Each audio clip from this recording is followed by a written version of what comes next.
দেখুন, অ্যাকচুয়ালি বিষয়টা অনেকে অনেক রকম শুনেছেন। আমাদের এই মিডিয়া বন্ধুর মানুষ একরকম জানে, আর টিভি চ্যানেলের মাধ্যমে বসে বসে পশ্চিমবাংলার মানুষ, ভারতবর্ষের মানুষ অন্য কিছু শুনছে যে এখানে গোষ্ঠী সংঘর্ষ হয়েছে। অ্যাকচুয়ালি এখানে কোনো গোষ্ঠী সংঘর্ষ হয়নি। আজকে এখানে হিন্দু মুসলমানের মুখোমুখি মারপিট হয়নি। এখানে হয়েছে কি, ফটক বাজার, এটা হচ্ছে জাতীয় বাজার বলা যায়। হিন্দু মুসলিম সব জাতের মানুষ এখানে বাজার করতে চায়। বাজারের মুখেতে বাইক রাখার জন্য জায়গা আছে, ফুটপাতের দোকানদার বসে, সেসব জায়গা আছে, ফুলওয়ালা বসে, ফলওয়ালা বসে, বাজারের ভিতরে না বাজারের বাইরে, বাজারে ঢোকার মধ্যে মন্দির আছে, ওইখানে একটা ফলওয়ালা বসে, দীর্ঘদিন থেকেই বসে। আমরা যতদিন বাজারে যাচ্ছি দেখেই আসছি ওরা বসে। সেই জায়গাটায় হঠাৎ করে এই ঈদের ছুটিতে সেই ফলওয়ালা মনে হয় বাড়ি যায়। গত সোমবার রাত্রে ওই জায়গাটার উপরে একটা পাকা কনস্ট্রাকশন তৈরি হয়, সেটার উপরে কিছু ফুল গাছ লাগিয়ে দেওয়া হয়।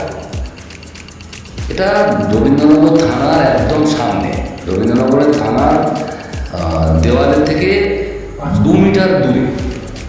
রবীন্দ্রনগর থানা জানে যেটা ওখানে যারা যারা বসে, থানা তো কিছু লোককে নিজেই বসিয়ে রেখেছে সামনে, তারা জানে না ওখানে কারা বসে।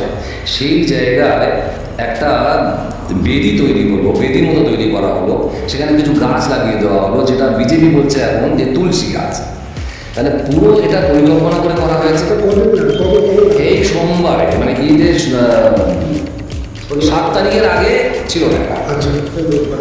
7 তারিখে ঈদ হয়েছে, 8 তারিখ রবিবার, 9 তারিখ সোমবার, এই 9 তারিখ রাত্রে ঘটনা। তার আগে এখানে কোনো গাছ ছিল না, ওখানে কোনো কনস্ট্রাকশন ছিল না। পুলিশ সেটা বলো, পুলিশ সিবিআই সিআইডি তদন্ত করে জানাক যে ওইখানে কী ছিল। তাহলে ওইখানে হঠাৎ করে একজন ফলওয়ালা গরিব মানুষ, তার ধর্মের কথা আমি বলছি না, যদিও সে ধর্মের মুসলিম, কিন্তু আমি বলছি না তার কথা, সে গরিব ফলওয়ালা, ওখানে বসে খায়, প্রচুর ফুটপাতে সব বসে ব্যবসা করে খাচ্ছে। সেই জায়গাটায় একটা পাকা বেদি তৈরি হয়ে গেল, তার উপরে এটা আমরা যারা তুলসী গাছ যারা চেনে না এখানে, এই আমাদের মুসলিম মানুষরা, তারা জানে এটা ফুল গাছ, তো ওইটা লাগিয়ে দেওয়া হলো। এই পরিকল্পনা করলো কারা? এই পরিকল্পনাটা নিশ্চয়ই কারোর মাথা আছে। আরএসএস বিজেপি ছাড়া এই মাথা কারণ নেই যে ওইখানে এইটা করো, তাহলে কী হবে, এটা কেউ ছুঁতে পারবে না। এটা যদি তুলে ফেলে দেয় তাহলে বলবে হিন্দুদের তুলসী গাছ, সাম্প্রদায়িক দাঙ্গা সৃষ্টি হবে, যেটা আরএসএস বিজেপি চাচ্ছে পশ্চিমবাংলার বুকে। আর সেই ফাঁদে পা দিয়েছে আমাদের এই সরকারের পুলিশ কেন ওইখানে যখন কনস্ট্রাকশন হচ্ছিল থানার সামনে, ওটা কেন পুলিশ আটকালো না? কেন ওই জায়গাটা, ওটা তো বাজারে ঢোকার রাস্তা, ফলওয়ালা দিনের বেলা সকালে বসে উঠে যায়, বাকি ফাঁকা থাকে, ওখানে কনস্ট্রাকশন হবে কেন? মানে পুলিশের গাফিলতি একটা দেখতে পাওয়া যায়। পুলিশ পুরো 100% পুলিশের গাফিলতি, কেন সহযোগিতা আছে বলবো। তাহলে পুলিশের সহযোগিতা না হলে ওখানে কনস্ট্রাকশন হয় না, গাছের পাতা নড়ে না। ফটকের বাজারে কিছু তৃণমূলের নেতা আছে, পুলিশ আছে, তাদের মানে হুকুম ছাড়া কিচ্ছু হয় না। সেইখানে একটা কনস্ট্রাকশন কী করে হয়ে গেল? এই কনস্ট্রাকশন হওয়ার পরে সেইটা আজকের ফলওয়ালা যখন সেই জায়গায় বসতে যায়, তারপরে তার সঙ্গে তর্ক বিতর্ক হয়। যারা এই কনস্ট্রাকশনটা করেছে তারা ফলওয়ালাকে বাধা দিতে যায়, ফলওয়ালা চেঁচামেচি করে, তাতে জনসাধারণ জড়ো হয়ে যায়। তার মধ্যে থেকে কেউ নাকি শুনছি বলেছে যে জয় শ্রীরাম বললে তবে বসতে দেবো, এই কথাটা বলতে, এইটা জনগণের সামনে বলতে এটা আগুনের মতো ছড়িয়ে যায়।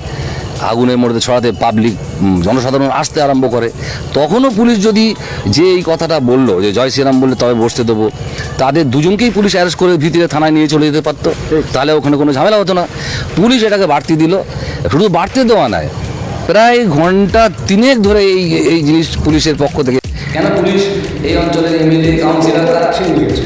পুলিশের অ্যাকশন শুরু হয়েছে 3:30 4টে, ঘটনা শুরু হয়েছে 11টা 11:30।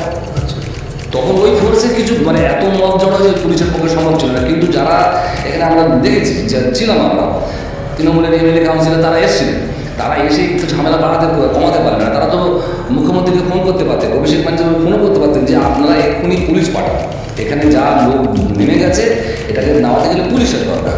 সেটা নিজেদের গালাবাজি করার